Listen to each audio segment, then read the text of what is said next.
Bom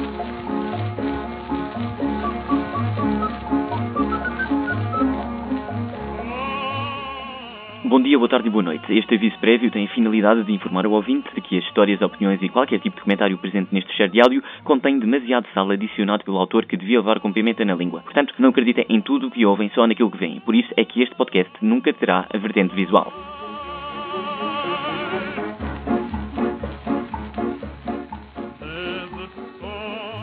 Semana longa. Longa, mas divertida, que acho que é o importante. Eu farto-me de repetir esta frase, o divertimento. E nunca foi tão importante, acho que nunca tive uma fase da minha vida em que me dedicasse tanto tempo a refletir sobre quanto divertimento eu ando a ter ultimamente. E até agora as coisas têm batido certo. O cansaço nota-se no corpo, porque uma pessoa já não tem 7 anos de idade, porque aos 7 não há aquele cansar, não há aquele desgaste físico. Hoje em dia já dói. Os meus trapézios já estão todos destruídos, bolhas no pé de andar, pá, mas é chato. É chato, mas uma pessoa faz e põe um sorriso na cara, ou relembra-se muitas vezes que tem que pôr um sorriso na cara.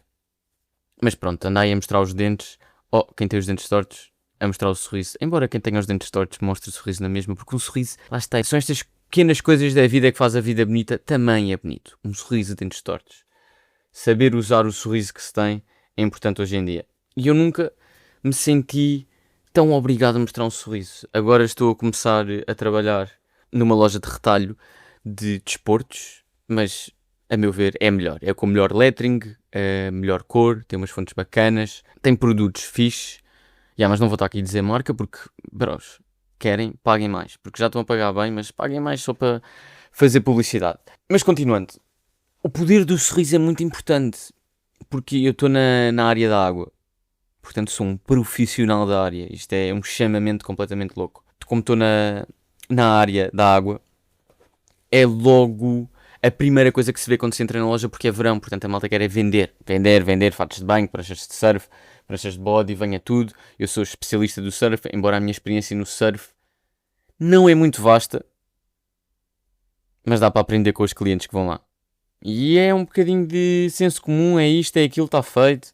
Queres mais, queres menos, isto faz aquilo, estou-te a dar as escolhas, tu fazes o que bem te apetecer com a minha opinião, porque a maior parte das pessoas já vai com uma ideia formatada para aquilo que quer quando vai à loja comprar as coisas, à exceção muito rara mesmo de pessoas que pedem a nossa opinião, o que é fixe, porque dá para estar ali a parlapiar durante um bocado e a escorrer o nosso conhecimento desportivo, o que no meu caso não é muito, mas um bocado versátil, porque quando era novo, os meus pais não me obrigaram, pelo contrário, eles deram-me a experimentar de tudo e eu adorei experimentar de tudo. Fiz de tudo um pouco, aprendi bastante e divirto-me bastante a fazer qualquer desporto, que acho que é o mais importante.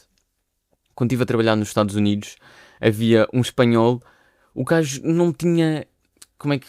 Ele explicava isto de uma maneira bué de engraçada, e em espanhol, que é muito mais engraçado que em português. Ele não era atleta, ele só gostava... Como é que era? Agora atrapalhei-me aqui um bocado no raciocínio, mas... Ele nunca... A única coisa que ele tinha feito na vida era futebol e natação, quando era puto. E o gajo era nadador salvador e instrutor de natação. Porque eram os gajos que ganhavam mais no final do verão em tips. Lá está.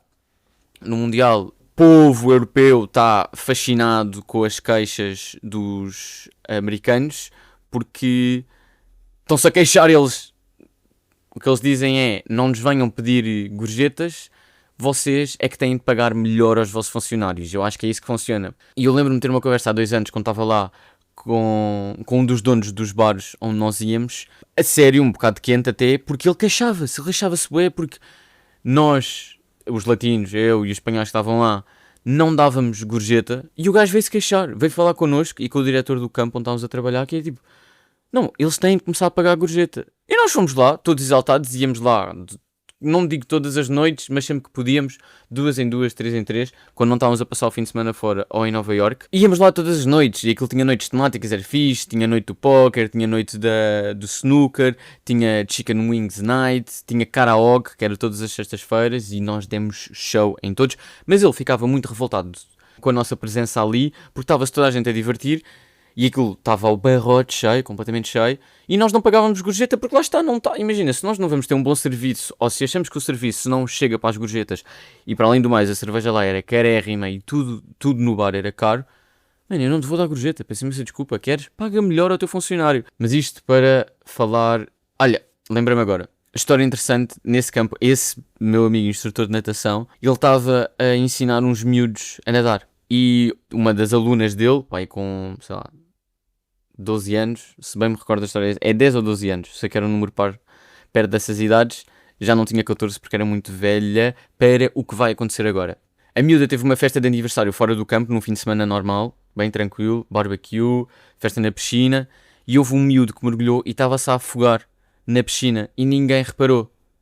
E a miúda mergulhou para dentro da água e foi buscar o puto e salvou um miúdo bem mais novo. E ela teve uma menção honrosa, teve uma menção honrosa num dos nossos public speaking, que era todas as quintas-feiras ou todas as quartas-feiras. O diretor do campo falava para o campo todo. Isto, para dar contexto, estive a trabalhar num campo de férias em New Jersey. Era um day camp, portanto nós só trabalhávamos das 9 de manhã às 3 da tarde e depois tínhamos o dia livre. Pronto, continuando na história. A miúda salvou um puto de se afogar. E nos Estados Unidos eles ligam tanto a esta cena do heroísmo que foram dar os pais deram uma gorjeta gigante ao instrutor de natação, porque foi esse instrutor de natação que ensinou a nadar. E caso esse instrutor de natação não tivesse ensinado a nadar, o miúdo podia ter ficado em maus lençóis, porque ninguém tinha reparado que o miúdo estava debaixo d'água. E a miúda pensou, eu sou nadador, vou salvá-lo, e salvou o miúdo. Pá, e é uma história fascinante. Lembro-me de estar a ouvir e lembro de ver a miúda, e a miúda estava orgulhosa do que tinha feito. Foi uma lenda que hei de me recordar para sempre, porque é fascinante, é uma história muito, muito interessante. E nessa mesma semana, no campo ao lado, houve um atentado de bomba. Mas pronto, Estados Unidos são Estados Unidos. Ligam ao heroísmo, mas depois têm destas. Mas continuando no trabalho de rádio. Isto para fechar a história... Bem, Jesus, onde é que nós já fomos? Para fechar a história do meu amigo espanhol. O gajo só tinha jogado futebol quando era miúdo, mas sempre que fazíamos um desporto, e nós fazíamos desportos diferentes todos os dias, nem que fosse arborismo, que era o meu desporto lá, íamos para o lago fazer canoagem, íamos jogar pickleball, íamos jogar ténis, futebol, andar de karts, tudo no campo, que era fixe. Portanto, os miúdos saíam do campo e nós íamos aproveitar o campo. Nós, mais velhos, bem mais divertidos do que ter miúdos à perna a dizer que precisam de ir à casa de banho e que precisam de se hidratar. Pá, queres te hidratar, vai buscar a tua garrafa de água. Agora salta lá, vai fazer o zipline. Por acaso era bué da fixe. Havia miúdos que me davam pelo joelho que faziam o zipline, portanto, aquilo eram para aí 20 ou 30 metros de altura. Eu sei que 20 a 30 metros difere muito, mas eram no mínimo 20 metros de altura desde a plataforma mais alta para fazer o zipline. E havia miúdos que se atiravam de cabeça. Era lindo. Eu estava lá em cima, com muito respeito, a dizer, ok, vamos com calma. Mas, não, eu tenho de ir, I have to go. E a correrem para ir para o zipline. Era excelente. Ficava todo feliz nessa altura. Ficava todo feliz quando isso acontecia, porque via-se que estávamos a proporcionar uma boa experiência, uma boa infância aos miúdos. E os miúdos estavam realmente a aproveitar o campo onde estavam e estavam a aproveitar as oportunidades que lhe davam. Havia muitos miúdos borrados, mas a maior parte deles era dado para a adrenalina, o que é fixe. Fixe também é dizer bom dia, boa tarde, coisa que nesta loja não acontece muito. As pessoas, olha desculpe, sabe o que é isto? Consegue-me ajudar? Fazer isto, fazer aquilo? E eu, bom dia, boa tarde, é isto, é peca. Há que ter uma beca de educação. Nunca tinha trabalhado no retalho. É giro e divertido, mas só nesta loja. Porque eu sei que trabalhar em retalho é horrível. Qualquer outro tipo de loja, da indústria têxtil ou qualquer outro tipo de retalho é chato. Porque no fundo o que eu estou a vender, ou o que eu estou a arrumar, porque a maior parte das vezes estou a arrumar ali, estou a vender divertimento. As pessoas vão sair ali com um sorriso na cara e vão em busca de algo melhor. Gosto eu de pensar. É esta a minha maneira de pensar quando vejo pessoas entrar pelaquela loja adentro. Mas há que ter educação. Há que ter educação porque não custa nada. Também não custa nada arrumarem as coisas no sítio. É tirar de um sítio A e pôr no sítio B. E agora chegamos às vogais, que é onde eu queria chegar hoje. Era a meta de hoje. Portanto, temos 10 minutos. 10 minutos de um sumo mal espremido. E o meu ponto hoje é as pequenas diferenças que podem haver numa pequena mudança. Isto porque no outro dia chamaram-me Rui. E eu não sou Rui, nem tenho aspecto de Rui. O meu nome é Gui. E depois pensei, a diferença que pode haver numa palavra só com a mudança de uma letra é gigantesca. Porque Gui, eu considero-me um bom exemplar de Gui. Tenho a minha pinta, está chill, básica, modo default. Sou minimamente simpático, e gosto de me divertir. Eu acho que quando penso num Gui tenho esta ideia de pá, eu vou-me dar bué bem com esta pessoa. Porque para além de partilharmos o nome, também é esta de partilhar o nome, acabas sempre por ter um mínimo patamar de identificação com a pessoa. Identificação com a pessoa, não sei, vamos continuar para a frente. Concebi aqui uma lista de palavras em que a vogal muda e o significado muda completamente. Temos bala e bola. Uma pode-te matar, a outra pode-te levar até ao final do mundo. E deixo essa aí para vocês. Depois faca e foca, muito fácil. Faca, muito entretenimento. Faca, também muito entretenimento, mas só na cozinha. Fora da cozinha, eu não quero ver facas. E se vir facas fora da cozinha, eu vou correr para a cozinha. Para quê? Para buscar mais facas. Combater água com água, meus caros. Depois, pato e pito. Também acho que são palavras que mudam bastante. E só com uma consoante. Só com uma consoante. Só com uma vogal. E depois a última que eu me lembrei. Havia muitas mais, mas eu só queria fazer esta compilação de 5 palavras. Gata e goto. Gata, animal. Adjetivo. Goto, dor. Porque quando a água vai para o goto é dor que se sente. Depois passamos agora para as consoantes. Temos bolo e rolo. Esta, pá, um doce e um cilindro, ok. Mas também há rolo de carne e bolo de carne. Entram ali para o meio dinamismo, para o mesmo dinamismo. Depois temos lua e rua. E dá para ver a lua na rua. E adoro, por acaso, adoro ver a lua na rua, para ser sincero. Se há sensação que mais me aquece o coração é estar na rua e olhar para a lua. Mas sem nada, não pode haver um vidro, não pode haver nada. É mesmo contacto visual com a lua. É uma sensação, não sei, vocês também devem sentir isto. Eu acho que é um chamamento louco pela natureza. Temos mar e par, temos um oceano e um conjunto de dois.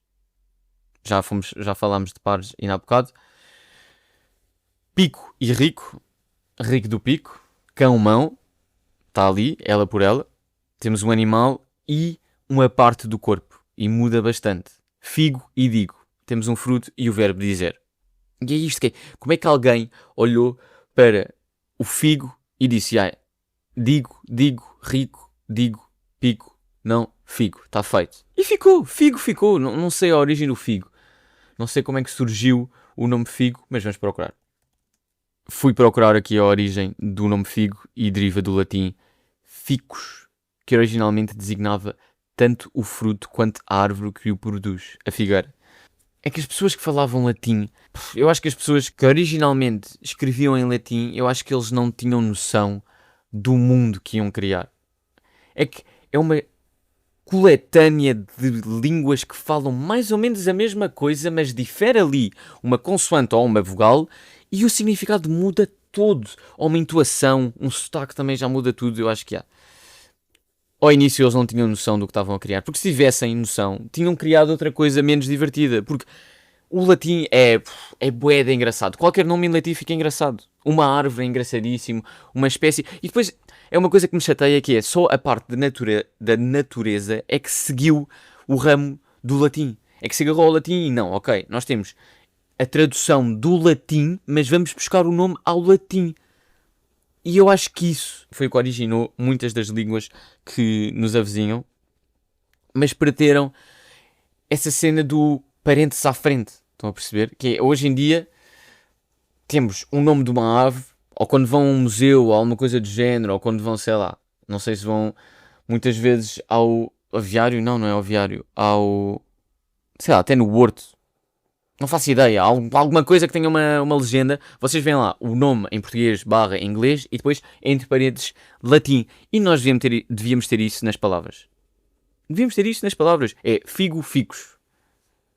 Eu não percebo porque é que o latim ficou preso na natureza. Não, devia ficar em mais sítios. Por exemplo, um título de um livro em português, inglês, latim. Está fixe, queres vender, vendes o latim. Manos, nós temos de voltar ao latim o mais rápido possível porque são as nossas origens e acho que nós devemos sempre lembrar-nos de onde vimos. E depois temos aqui, para fechar a lista, os nomes próprios. Curtiram nesta finalização? Foi assim um corte no raciocínio. Temos Rui e Gui, claro. Sara e Vara.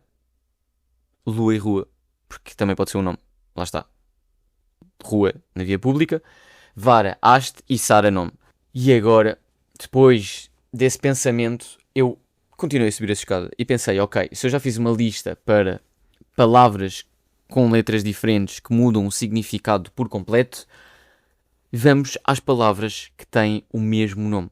As palavras homónimas, com o mesmo nome, mas significados diferentes. Temos um banco, que dá para imensas coisas, móvel para sentar, instituição financeira, para deixar lá o nosso dinheiro bem guardadinho, e banco de areia no mar, onde os barcos ficam acalhados. Manga, aquele mais básico, que é a manga da camisa, e fruta tropical lelê. Canto. Canto, eu fui pesquisar os significados de canto e eu não estava à espera. Portanto, temos o ato de cantar, o canto de uma sala, uma esquina, e um canto de um poema. Eu já não me recordava desta.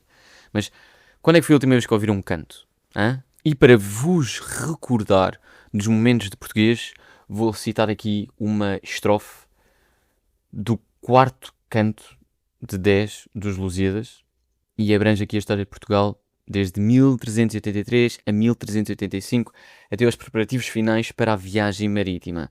E esta é a primeira estrofe do canto 4 dos Lusíadas. Passo a citar.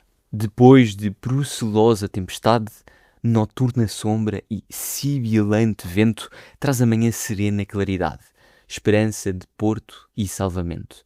Aparta ao sol a negra escuridade, removendo o temor do pensamento. Assim no Rio, forte aconteceu, depois que o rei Fernando faleceu. Então aí, podem voltar ao zero nos vossos dias sem canto, porque acabaram de ouvir um canto de Lusíadas. Passando à próxima palavra, pato. Lá está, também é uma palavra muito fácil de vir à cabeça, porque nós portugueses comemos muito pato. E eu tenho a certeza que lembrei-me desta ideia quando estava a comer arroz de pato, de certeza. Ou qualquer outra variante de qualquer prato na nossa culinária portuguesa que inclua o pato. Temos vela, muita vela, mas isto também estava a tirar o curso, então veio-me aqui essa ideia marítima, colar, folha, laranja. A laranja para mim é melhor. Porque tu nunca sabes se é fruta, se é cor. E está feito, tens ali, pima, levas com laranja. Laranja é sempre uma cena bacana para se levar a qualquer hora do dia. De manhã, ouro. À tarde, prata. E à noite, mata. Chill. Está feito, rapazes. E raparigas também. É só uma laranjinha. E a cor de laranja também é agradável. Greve, direito. Direito então tem... Jesus! Eles não queriam mesmo fazer mais nada. É direito. Direito está feito. Direito tem 5 ou 6 significados e está certo. Está certo em todas. Lá está. Direito. Uma palavra que uma pessoa se habitua a saber. É isto. E não passa disto. Porquê? Porque não pode ser outra coisa qualquer. Mas é isto em termos de listas. Acho que não. Tenho a certeza que é isto que tenho para vos dar. Não tenho assim mais listas para vos dar hoje. Foi um episódio meio burro. Foi uma burrice da minha parte.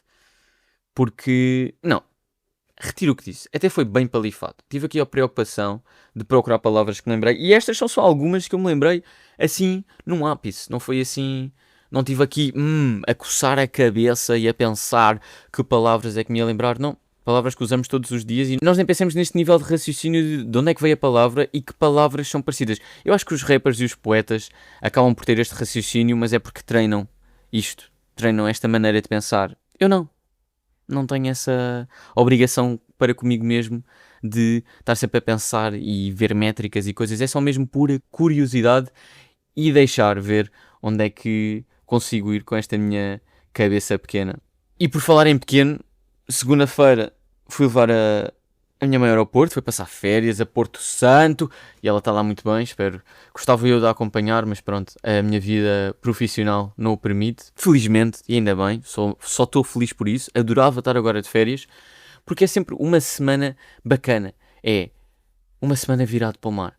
Só a ler, a ouvir música, a dar mergulhos e a beber morritos. A beber morritos. E eu quero ir comer lapas.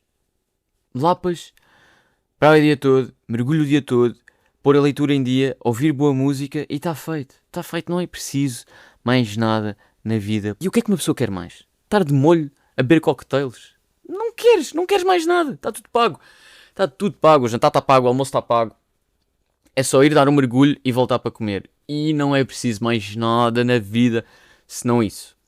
Mas fui deixar a minha mãe ao aeroporto, dizer até à próxima. Obrigado, beijinhos e abraços. E quando estava a voltar, tive de deixá-la de manhã, quando estava a voltar, apercebi-me o porquê das estradas ao pé do aeroporto serem uma confusão. Aquilo é o stress. Para mim, a definição de stress é ir ao aeroporto. Independentemente da hora, vai estar caótico. caótico. E eu percebi porquê. Porque as pessoas que têm a missão de entrar no avião estão estressadas. Porquê? Porque querem bazar o mais rápido possível. Querem só, tchau! Querem apanhar o avião, querem ir para outra ponta do mundo ou querem ir para o Porto, mas não querem estar ali. E as pessoas que estão à volta só para deixar outras pessoas no aeroporto estão revoltadas por não entrarem no avião. E é este o meu pensamento. Por isso é que é estressante. Ou estás bué da feliz e queres despachar, ou então estás bué da revoltado e não queres estar ali porque estás com inveja. E eu senti-me completamente um invejoso. O que é? Eu podia agora apanhar no avião. Podia. Era o que eu não mais queria. Pôr-me no avião e bazar, e ir-me embora. Mas não foi o caso. Para a próxima, quem sabe. Também estou aqui a falar de boca cheia. É este sentimento de querer todas. É todas as viagens venham para mim que um gajo faz. Eu aceito tudo. Venha tudo de peito aberto. Venham as viagens todas. De avião, de carro, de submarino, de barco. Sei lá, até nadar se vai. Ou correr. Ou trotinete. Ui, uma trotinete elétrica. Por acaso, nunca fiz assim uma grande viagem de trotinete elétrica. Só fiz viagens loucas. Mas lá está, viagens loucas a meio da madrugada não conta, né? Uma pessoa nem se recorda como é que se pôs em cima da trotinete, muito menos como é que parou a trotinete no sítio. Fotografias icónicas para dar aquele check, que a trotinete está bem estacionada. E agora levaram com o apito final. É isso mesmo. Episódio palifado, várias listas, pontos de vista diferentes, um raciocínio meio wicca. Louco, girinho e engraçado. E para a semana temos mais, malta. Com mais musiquinhas. Esta musiquinha chama-se... Não sei se vocês já fizeram Shazam, mas se fizerem, vão ouvir da Donkey Serenade. Gira engraçada, não? Porquê? Porque isto é uma burrice.